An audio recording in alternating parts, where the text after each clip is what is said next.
Bonjour, avec vous Esma. Aujourd'hui, au niveau de cette vidéo, on va voir ensemble comment créer notre code et comment l'envoyer à partir au serveur de GitHub.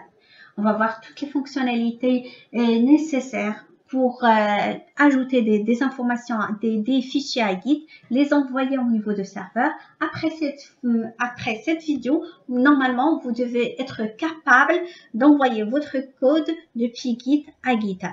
On va voir tout ça ensemble au niveau de la vidéo. À tout de suite.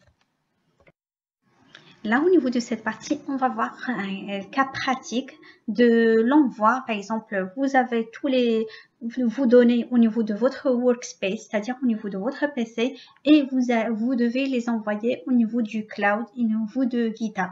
Là, on va voir comment faire ça ensemble, et comme ça, vous pouvez aussi, vous faites ça au niveau de votre PC. La première des choses, c'est bon, là maintenant je suis déjà connectée à GitHub. Comme on a dit, pour faire des manipulations au niveau pour Git, on doit aller sur tous les programmes et par la suite, on doit aller sur Git Bash. Vous pouvez faire par exemple un raccourci au niveau de votre bureau. Vous pouvez faire comme vous voulez. Là, la première des choses qu'on doit faire, c'est, vous savez qu'on a déjà créé un dossier qui s'appelle projet Git. Là, si vous n'avez pas vu la vidéo précédente, je vais carrément recommencer. On va faire un dossier. Normalement, vous avez le droit de le créer à partir de, par exemple, la partition que vous voulez, ou de les créer à partir des commandes. À partir ici, juste vous allez faire un nouveau dossier, vous allez le nommer avec le nom que vous voulez, ou vous allez faire par exemple, ici vous allez faire avec les commandes cd, d2 points. C'est bon, on est maintenant dans la partition D. Et là, vous faites mkdir. Mkdir, c'est quand vous dites au niveau de console, je vais créer un dossier. Et là, vous allez faire le nom. Premier projet, par exemple. C'est bon. Vous voyez, il vient de créer le premier projet. Maintenant, il est bien présent au niveau du dossier. Là maintenant, pour travailler au niveau de ce dossier, il suffit juste de faire CD. CD, c'est pour accéder. Et on va faire le nom, par exemple, premier projet. C'est bon. Là maintenant, on est au niveau de la partition D et premier projet. Là, il suffit juste de faire la même chose au cas où vous voulez, si vous avez au niveau de la partition C, il suffit juste de faire CD, C2 points, et par la suite mentionner, ou carrément, si vous voulez le mettre dans un dossier, il suffit juste d'accéder à ce dossier et créer un autre dossier. Là maintenant, on va créer le même dossier. Je vais juste prendre le nom. Et on va le créer au niveau de GitHub. On va faire au niveau de... Je pense que j'étais trop rapide. Là, au niveau de GitHub, vous êtes connecté au niveau de votre compte. Et là, au niveau de repository, il faut aller sur New. Et là, vous mentionnez le nom. Ici, soit vous voulez faire la description, vous voulez le garder public ou privé, à vous de choisir. Là, j'ai fait un dossier, comme quoi un dossier sur Git et un dossier sur GitHub. Maintenant, je dois faire le lien entre les deux. Comme ça, si je fais quelque chose sur GitHub, je peux l'envoyer à GitHub. Ce lien, normalement, ce dossier, voilà le premier projet. Si on clique sur premier projet, vous voyez ici, il y a un lien. Ce lien, on a besoin. Du coup, je vais le copier. Et au niveau de la console, je vais mentionner pour faire le lien entre Git et GitHub, il suffit juste de mentionner Git remote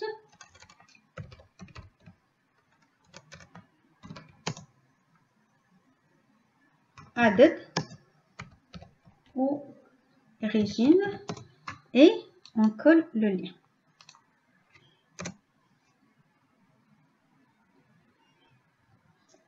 Attends, Git init.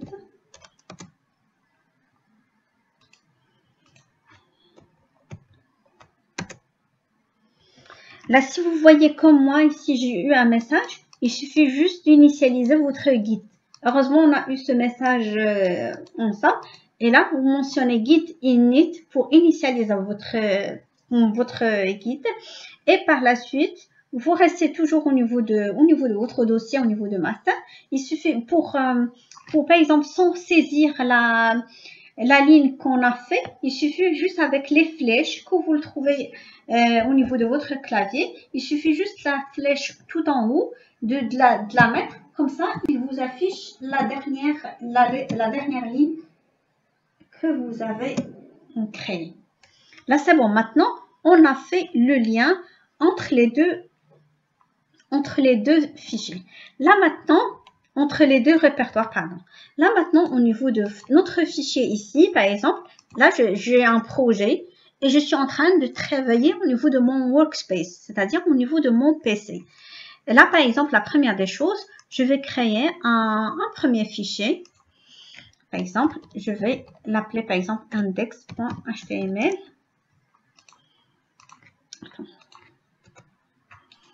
Je vais faire juste un bloc-notes.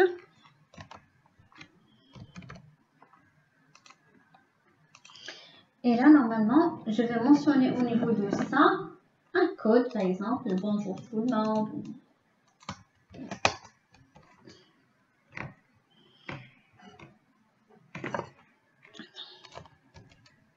Voilà, je vais vous laisser ça au niveau aussi de... Voilà, je veux qu'il m'affiche ça, bonjour tout le monde. Et je vais l'enregistrer. Je vais l'enregistrer sur ça et je vais la mentionner index.html.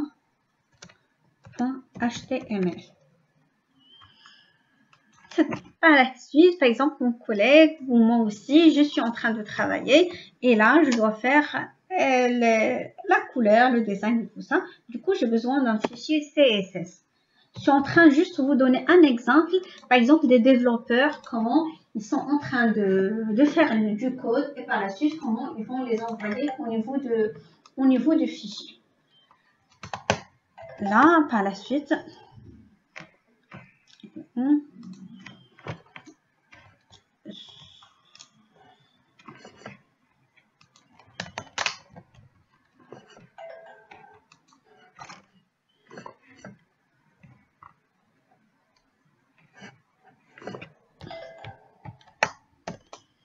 et là, par exemple, je change, je le mentionne, par exemple, red, la couleur rouge.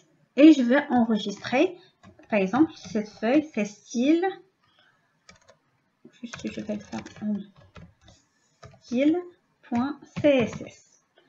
Et je vais l'enregistrer toujours au même dossier qu'on a créé.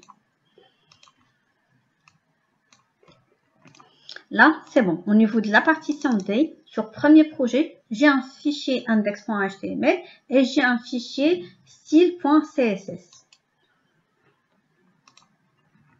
Je vérifie juste si... Oui, .css. Du coup, maintenant, je vais retourner à cette fenêtre. Et là, je dois mettre, par exemple, je dois les ajouter. Avant, vous pouvez faire, par exemple, à chaque fois, git statut pour avoir statut des fichiers. Ici, vous le voyez au niveau du rouge, c'est-à-dire il y a des fichiers au niveau de votre répertoire qui ne sont pas encore indexés, c'est-à-dire ils ne sont pas encore indexés au niveau par le système de guide. Comment les indexer? Il suffit juste de les ajouter. Il suffit de faire git added. Parfois, on fait directement added sans faire le git, mais faites attention, à chaque fois, on commence nos commandes par git. Et là, c'est bon. Et si je fais par exemple git statut, je vois que c'est bon. Le fichier index.html est bien ajouté, c'est-à-dire elle est indexée.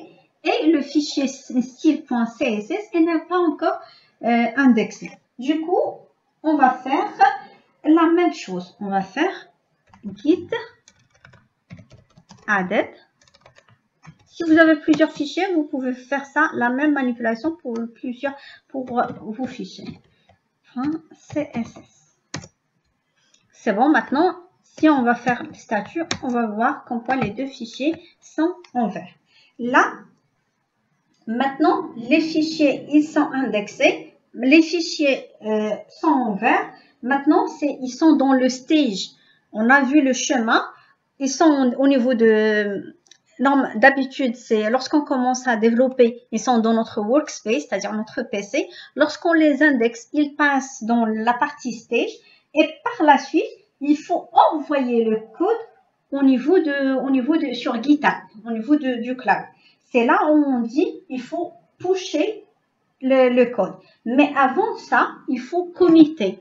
Committer, c'est valider. Si vous avez même vu les cours de SQL, vous avez travaillé avec SQL, à chaque fois on fait une commit après une modification, une suppression, c'est quand après la requête, vous validez. Lorsque vous faites une commit, c'est quand vous validez ce que vous avez effectué. Du coup, maintenant, on fait git commit -m et là, on va faire par exemple un message significatif parce que par la suite, lorsque vous avez un grand projet et vous oubliez pourquoi vous avez effectué cette modification le jour G. Du coup, vous mentionnez par exemple ma première page HTML, par exemple, ma première page web. Comme ça, vous aurez, comme quoi vous committez et vous mentionnez un message explicatif. Et là, on va faire entrer. Là, c'est bon. On a commité, c'est-à-dire on a validé l'envoi. Là, il nous dit comme quoi il y a deux fichiers qui ont été modifiés. Et il y a 13 insertions, c'est-à-dire lorsqu'on va, si vous calculez le nombre de lignes de code au niveau de deux fichiers, c'est 13. Du coup, c'est comme ça. Là, qu'est-ce qui nous reste? On a ajouté ça, on a ajouté les fichiers, on a commité les fichiers. Maintenant, il faut les envoyer au niveau du serveur. Là, pour les envoyer, il faut, déjà, je vais vous montrer comme quoi, ici, au niveau de premier projet, on n'a rien. On n'a pas de fichier, il n'y a rien. On retourne au dossier. Maintenant, là, comme on a dit, après la commit, après la validation, là maintenant, il faut envoyer les informations au niveau du serveur. Qu'est-ce qu'on va faire? Il faut faire un git push. Le push, c'est pour envoyer. Vous pouvez même entendre de pusher le code, c'est-à-dire l'envoyer au niveau du serveur. Il faut faire origine, master, et là, vous faites -force. Ça, vous pouvez pas le mettre, mais lorsque vous le mettez, parfois vous évitez plusieurs messages d'erreur. C'est pour cela, de préférence à chaque fois, de les mettre. C'est pas obligatoire les -force, mais vous pouvez carrément forcer l'envoi du dossier des fichiers au niveau du répertoire. C'est bon, là maintenant, il nous informe comme quoi il a envoyé des fichiers au niveau du web. Là maintenant, on va retourner au niveau de GitHub, pardon. Là maintenant, on a le premier projet et voilà. On a maintenant, voilà les fichiers index.html et le fichier style.css qui sont bien présents au niveau de fichiers. Pour récapituler, normalement, vous créez un dossier, vous récupérez son code, son URL, son lien, pardon, son URL, vous le copiez, vous créez un dossier aussi au niveau de répertoire que vous voulez, vous mettez les fichiers de votre code que vous voulez, des pages, des codes en Java, en C# que vous voulez, et par la suite, vous, depuis le Git bash, vous faites les commandes. Par la première des choses, avec le code que vous avez effectué, il suffit de faire le lien entre Git et GitHub. Il suffit de faire la commande, comme on a dit, pour faire le lien, c'est de faire git remote added origine plus l'URL que vous avez. Git remote added origine et plus l'URL. Par la suite, à chaque fois que vous avez un fichier, il suffit juste de faire git added plus le nom de fichier. Added, c'est ajouter. Git, c'est quand vous dites à Git d'ajouter ce fichier. Git added est le nom de fichier. Pour visualiser les statuts, git statut, et par la suite, pour envoyer le code, il suffit de faire git push. Vous avez le choix de faire git push origin main, c'est-à-dire l'envoyer à GitHub, soit de faire git push origin main et vous rajoutez les --force. Comme ça, vous effectuez un forçage au niveau de l'envoi. C'était tout pour aujourd'hui. Merci de nous laisser des likes et des commentaires. Comme ça, YouTube peut proposer notre vidéo pour d'autres personnes. Et merci, à la prochaine.